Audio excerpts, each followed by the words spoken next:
armed with our motto, let learning be a joy.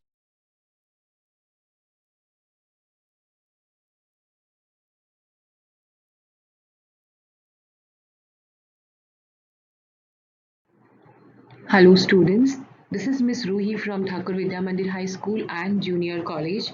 Welcome you to the online teaching for the new academic year 2020-2021. Today we are going to study 8th standard chapter number 2 Interior of the Earth. Our Earth, our homeland, is a dynamic planet. Man has always been inquisitive about what lies in the interior of the Earth. A direct observation of the Earth's interior has not been possible as yet. The reason? Because of the huge size, rapid increase in temperature below can melt any tool used for drilling. Through the estimate of the study of temperature, density, gravitational force, and pressure, the interior of the Earth was understood.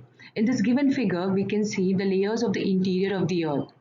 Crust, divided into continental crust, oceanic crust, mantle, upper mantle, lower mantle, core, outer core, and the inner core. There are different layers of the interior of the Earth. In this figure, we can see just like an onion, the Earth is made up of several concentric layers with one inside the another.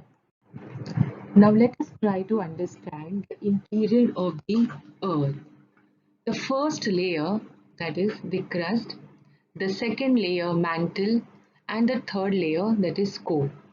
So here there are three different layers: crust, mantle, and core. Let us study with the first layer, that is the crust. The uppermost layer of the Earth's surface is in solid state and it is called the crust. Now the thickness of the crust is not uniform. It is not the same everywhere. On an average, it is 30 to 35 kilometers thick. The thickness of the crust below the continents is from 16 to 45 kilometers, 40 kilometers under the mountain ranges, and less than 10 kilometers under the oceans.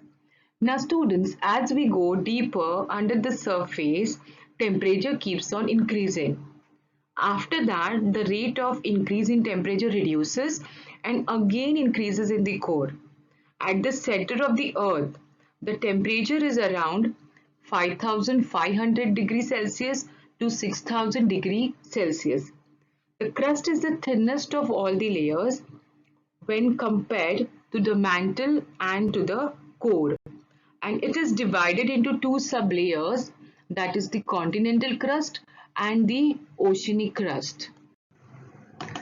In this figure, we can see the continental crust and the oceanic crust. Now this continental crust, it is made up of many different types of igneous, metamorphic and sedimentary rocks. And the average composition here is granite, which is much less dense than the mafic igneous rocks of the oceanic crust. Now we will revise in detail the continental crust and the features of the continental crust. First, the continents are mainly composed of silica, that is Si, and aluminium, that is Al. So it is called as Cl. The thickness of this layer is 30 kilometers and granite rocks are mainly found in this layer. The second one, that is the oceanic crust. The features of this oceanic crust are: oceanic crust, this is the second layer of the crust and it is made up of silica, that is Si, and magnesium, Ma. So it was earlier called as Saima. The layer is approximately 7 to 10 kilometers thick. The density of this layer is 2.9 gram centimeter cube to 3.3 gram centimeter cube. In this layer, basalt and gabbro rocks are mainly found. In this given figure, we can clearly understand the sections of the interior of the earth. That is crust. We can see the continental crust and oceanic crust. Second, mantle, lower mantle, upper mantle, which is also called as asthenosphere. Now this layer, that is the asthenosphere, here we find epicenters of deep-seated earthquakes. Then the next one, that is the core, divided into two: solid iron core and liquid iron core. The second layer after the crust is the mantle. We look out for the features of mantle. Below the crust lies the mantle. The mantle extends up to a depth of 2870 kilometers. Magma chambers are found in the mantle. Through these chambers, magma comes out on the Earth's surface during volcanic eruption.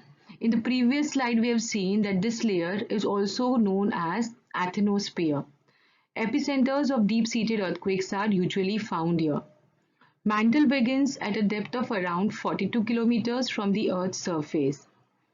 In this layer, it is inferred that the temperature at a depth of 2400 to 2900 kilometer depth would be around 2200 degrees Celsius to 2500 degrees Celsius.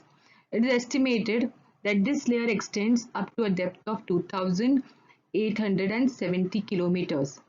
Now, the internal energy released due to endogenetic movements. We have studied the endogenetic movements previously. That is, the internal movements occurring in this layer is responsible for mountain buildings, rift, volcanic eruption, earthquakes, etc. The next layer, that is the last layer of the interior of the earth, called as core. In this figure, we can see the solid inner core and the liquid outer core. The features of the core.